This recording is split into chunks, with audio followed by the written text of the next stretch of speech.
نبی کریم صلی اللہ علیہ وسلم کی ایک حدیث بیان کرنا چاہوں گا جو کہ ابھی کچھ دیر پہلے جو خرم بھائی نے ایک پوائنٹ ریز کیا تھا اس سے بڑی آپس میں ریلیٹ کرتی ہے. نبی کریم صلی اللہ علیہ وسلم ارشاد فرماتے ہیں کہ 3 persons will not be looked upon by Allah Almighty on the day of resurrection. یعنی قیامت کے دن 3 ایسے لوگ ہیں جن کو اللہ تعالیٰ دیکھنا بھی پسند نہیں کرے گا. یہ کون ہے؟ ایک وہ ہے the one who disobeys his parents, اپنے والدین کا نافرمان جو ہے ایک وہ. دوسرا وہ عورت یا وہ عورتیں جو مردوں کی مشابہت کرتی ہیں, women who dress up like men, and the one جس کو آپ نے فرمایا دیوس ہوگا. تو یہ 3 لوگ ہیں جن کو اللہ تعالیٰ دیکھنا پسند نہیں کریں گے. اب یہ دیوس کون ہے؟ اب یہ سنن النسائی کی حدیث ہے اور گریڈڈ صحیح ہے. دیوس کون ہے؟ یہ وہ ہے جو اپنی بیوی کے بارے میں یا اپنی گھر کی عورتوں کے بارے میں غیرت نہیں رکھتا. یعنی جس کو ہم کہہ سکتے ہیں کہ ایسا مرد ہے جو کہ مائنڈ نہیں کرتا کہ میری بیوی اگر بہت پرووکٹیو کپڑے پہن کے بھی مردوں کے جھرمٹ میں گھس جائے تو اس سے کیا فرق پڑتا ہے یار, ہم تو ماڈرن لوگ ہیں. یعنی اور نبی نے فرمایا صلی اللہ علیہ وسلم نے ایک اور حدیث میں آپ نے فرمایا, جب ایک اور صحابی کا بتایا گیا ایک شخص کا جس کی غیرت کے بارے میں, تو آپ نے فرمایا خدا کی قسم میری غیرت اس سے زیادہ ہے.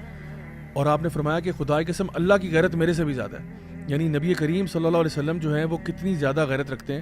اور یہ جو غیرت نہ ہونا جو ہے نا, یہ انسان کا بے غیرت ہونا, یہ آپ نے فرمایا یہ وہ کوالٹی ہے کہ جس کی وجہ سے اللہ تعالیٰ اس شخص کی طرف دیکھنا بھی پسند نہیں کرے گا.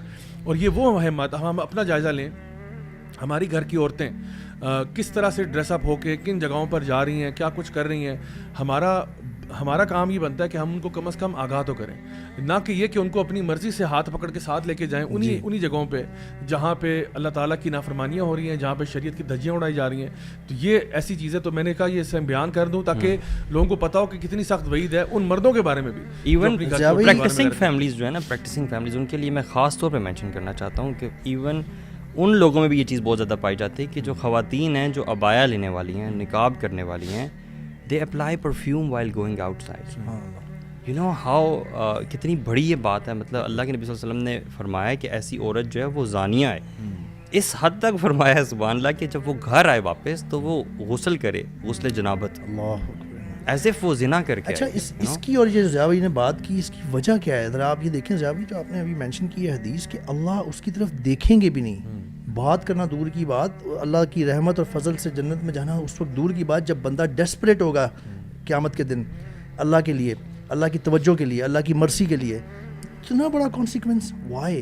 بیکاز یو نو اتنے پرابلمز ہیں اس کے ہو سکتے ہیں کہ ایک خاتون یا ایک وائف اگر وہ اس طرح کی ڈریسنگ میں باہر جاتی ہے جو اسلام کے خلاف ہے, پرووکیٹو, یعنی پرووکیٹو ان اے وے کہ دوسرے لوگ اس سے اٹریکٹ ہوتے ہیں, کسی ایسی گیدرنگ میں جا رہی ہے جہاں فیملیز آ رہی ہیں اور مختلف فیملیز کے بھی ہسبینڈز ہوں گے وہاں پہ, آپ کو کیا پتا کہ کہاں کہاں فتنہ پھیل رہا ہے. You can not even imagine کہ کون سا ہسبینڈ جو ہے شاید اس کی وائف اتنی گڈ لکنگ نہ ہو, اتنی اس طرح سے نہ ہو اٹریکٹیو جس طرح سے اس کو دوسروں کی میں نظر آ رہی ہو, کیونکہ انہوں نے پرسکرپشن فالو نہیں کی اللہ کی, اور شیطان مزین کر دیتا ہے, شیطان اور کرتا ہے, اور اس کی وجہ سے ان کے بعد میں جو فیملی اپنی میرٹل لائف میں جو پرابلمز آئیں گے.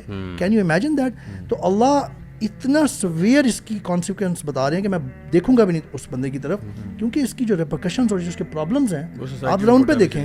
اور جو پرفیوم کی بھی آپ نے بات کی کہ وہ اتنی بڑی بات کی کہ وہ آ کے غسل جنابت کرے, کیونکہ وہی والی بات ہے کہ آپ لوگوں کو اپنی طرف مائل کر رہے ہیں خام خواہ. آپ کہیں سے گزر کے جائیں گے, آپ دکاندار کے پاس کھڑی ہوں گی, آپ ادھر جائیں گے, آپ ادھر جائیں گے, آپ نے خام خواہ وہ ایک کریٹ کر دی, اب بندہ کسی اور طرف چلا گیا اور شیطان اس پہ حملہ کر رہا ہے. چیز چھوٹی سی ایڈ کر دوں, وہ یہ کہ اصل میں نا کبھی کبھار خواتین کو نا وہ جس طرح آپ نے شروع میں بات کی تھی نا کہ sometimes women don't even know کہ جو وہ کر رہی ہیں اس کے کانسیکوینسز کیا ہیں. مطلب ان کے لیے بڑی نارمل سی بات ہوگی. جیسے اللہ تعالیٰ قرآن مجید میں عورتوں کو جب یہ انسٹرکشن دیتا ہے کہ آپ اپنی آواز کو نا لچکائیں نہیں, جب نان محرم سے بات کرتے ہوئے آپ اپنی آواز کے اندر وہ مٹھاس اور لچکاؤ پیدا نہ کریں, کیونکہ جس کے دل میں ٹیڑھا پن ہوگا وہ غلط مطلب لے گا. سو یہاں پہ بڑی امپورٹنٹ سائیکولوجیکل ایک بات ہے, حیا آپ کے دل میں ہوتی ہے. تو اللہ تعالیٰ فرما رہے ہیں کہ دیکھیں اللہ تعالیٰ عورت کو بلیم نہیں کر رہے اس میں. اللہ تعالیٰ کہہ رہے ہیں کہ آپ اپنی آواز کو نہ لچکائیں, یا جس طرح حدیث میں آتا ہے کہ پرفیوم لگا کے نہ جائیں. اس کی وجہ یہ ہے کہ آپ شاید ٹھیک ہوں گی, آپ کے اعتبار سے وہ بڑا ایک نارمل سی بات ہوگی,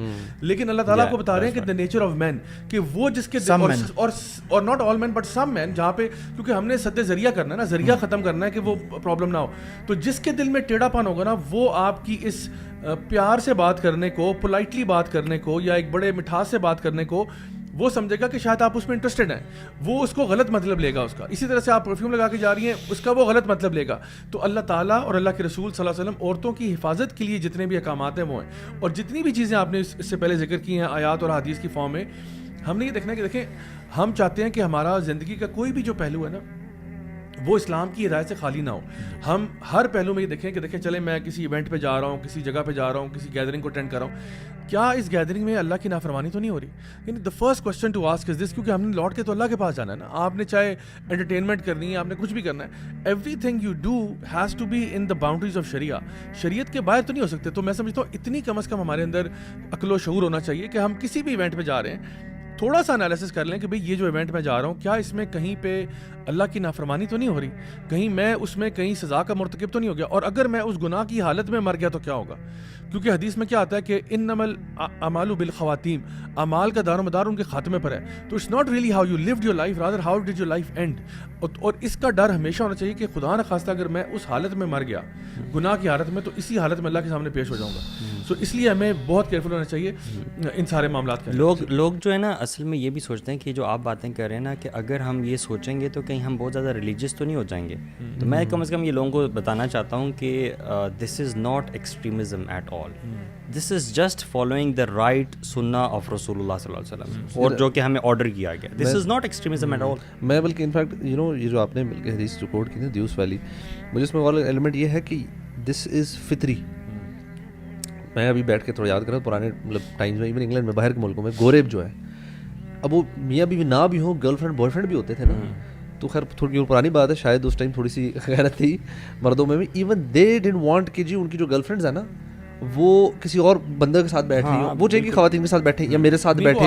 آج بھی یہ فطری ہے نا. Lot of bar fights happen because of that reason کہ ایک لڑکی بیٹھی ہوئی تھی اور ایک لڑکے نے جا کے گولی کرائی, جا کے بات شروع کر دی, تو اس کا بوائے فرینڈ جو بھی آیا اور اسے مارنا شروع کر دیا. لیکن ہمارے ہاں میں نے نوٹ کرنا شروع کر دی کہ یہ موویز کلچر انہوں دکھا کے نا, ہاں جی کپلز مل رہے ہیں اور وہ ان کی مطلب وائف بھی اس کے ساتھ گلے مل کے ہگ کر رہی ہیں, طریقہ ملنے کا جو ہے سلام دعا کا, وہ انفارچونیٹلی ہمارے ہاں مسلمان لبرل سو کالڈ ماڈرن اور اوپن مائنڈیڈ اور کھلے ڈولے لوگوں نے نا اپنانا شروع کر دیا.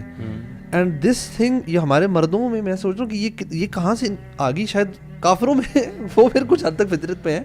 ہمارا یہاں پہ مسلمان بندہ جو شوہر ہے نا وہ فطرت سے ہٹنا شروع ہو گیا. ہمیں پولوٹ بہت کیا گیا یار, میں سمجھتا ہوں یار ادھر بھی کیا گیا, ادھر بھی افیکٹ ہوا ہے, لیکن ادھر بھی ہوا. But you know think about this کہ یار ایک فطری جو چیز ہے نا, جب آپ اس کے خلاف جائیں گے, ایک تو آپ نے پڑھ کے مشکل ہے کوئی جو چیز گناہ, جیسے اللہ تعالیٰ نے کہا نا کہ اس کے اندر ایک وہ اٹریکشن ہے, اس پہ you have to control yourself. This is something which is innate, you have to destroy it to actually commit a sin. اس میں مطلب this is easy, this is by default آپ کی فطرت کا پارٹ ہے. بتاؤ خرم, جو آپ نے بھی بات کی ہے نا, یہ جو حدیث میں تینوں چیزیں مینشنڈ ہیں, یہ تینوں ہی غیر فطری ہیں. بالکل, یعنی اپنے ماں باپ کی نافرمانی کرنا, مطلب تم کون ہو یار, تمہارے پیرنٹس ہیں وہ, they are the ones who gave birth to you. اور یہ نیچرل سی بات ہے کہ بچہ جو ہے نا وہ ماں باپ کی رسپیکٹ کرتا ہے, نیچرل سی بات ہے.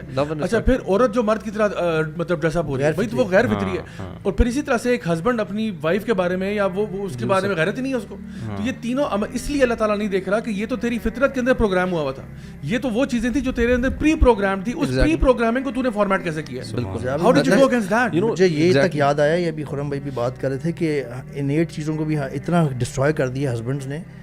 آئی have come to know these things from some women, یعنی وائف کے تھرو یا جس طرح سے بھی, کہ there are some wives who want to observe hijab but their husbands tell them no, if you have to go with me you have to look like this or this and that and that. subhanallah, peer pressure, you know, company, they want their wife to look so attractive and پتہ نہیں وہ اپنا وہ لینا چاہتے ہیں کہ جی میں میری وائف بہت خوبصورت ہے. وہ ٹرافی وائف والا کانسیپٹ ہے نا کہ میں اس کو ٹرافی کی طرح پیش کروں لوگوں کے سامنے. اتنے ویک مینٹیلٹی, اس سے زیادہ ویک مینٹیلٹی شاید ہی کوئی ہو. مطلب آئی جسٹ فیل کہ آپ کے ہر چیز نا dependent on everybody else ہوگی. یو نو آپ کی اپنی کیا ہے, you know what is your own thought, what is your own belief system, آپ کا کوئی اپنی مردانگی کوئی ہے کچھ اندر. If nothing is there then this is what you want. اور میں آپ کو بتاؤں خرم, یہ مجھے اتنے زیادہ کیسز آ چکے ہیں وہ خواتین جو پردہ کرتی ہیں, حجاب کرتی ہیں, شادی کرنا چاہتی ہیں اور ان کو رشتے نہیں مل رہے ہوتے اس ریزن سے کہ جی وہ کہہ رہے ہیں کہ جی ہم پردے کے قائل نہیں ہیں تو پردہ نہ کریا کرے اور یہ حجاب نہ کیا کرے اور اس طرح کر کے. تو میں انہیں کہتا ہوں کہ پھر اس کا مطلب ہے آپ شادی نہیں کریں تو اچھا ہے, کیونکہ اگر ایسا بندہ آپ کے ساتھ آ گیا جو آپ کے دین کو کمپرومائز کر دے گا then he is paving your path towards hell fire, آپ اس کی طرف نہ ہی جائیں تو اس کا مطلب ہے اس کی پرائرٹیز ہی غلط ہیں. اور ظاہری بات ہے اس میں جب آپ کے دونوں کے پرسپیکٹیوز ہی فرق ہیں, اس لیے اللہ تعالیٰ پر توکل کرتے ہوئے آگے چلنا چاہیے, کبھی بھی ایسی چیزوں پہ کمپرومائز نہیں کرنا چاہیے کہ انسان اپنی دین کی, یعنی اس میں تو ہم پیرنٹس کی بھی اطاعت نہیں ہے, جہاں پہ پیرنٹس ہمیں کوئی غیر شرعی کام کریں اس کی بھی اطاعت نہیں ہے, تو پھر ہسبینڈ کہاں سے بیچ میں آ گیا. اور ایک اور چیز میں اس میں دوسرا جو اینگل ہے کہ جہاں پہ کچھ ہسبینڈس اپنی وائف کو بارے میں ان کو وائفس کو لگتا ہے کہ بڑے سخت ہیں, تو ان وائفس کو بھی میں کہوں گا کہ maybe your husband understands the mentality of men better than you do. So of course, play on the safe side. اگر آپ کو لگ بھی رہا نا کہ یہ بہت ہی زیادہ یار, یہ تو بہت ہی اسٹریٹ پہ جا رہا ہے, just follow it. آپ سیف ہی ہے نا. One, you're being obedient to your husband, and two, آپ سیف ہی رہیں گی. کوئی you are entitled for Jannah, you know, if you are obeying your husband. even آپ کا husband کبھی تھوڑا سا وہ ہو بھی رہا ہے تو, لیکن میں کہہ رہا ہوں he knows the mentality, اور اسپیشلی اگر وہ تھوڑا سا بھی سمجھدار آدمی ہے, اس کو معاشرے کا اور آج کل کے حالات کا جو پتہ ہے, تو آئی تھنک ایون مالز میں جانا, ادھر ادھر جانا, کس طریقے سے جانا, you need to be very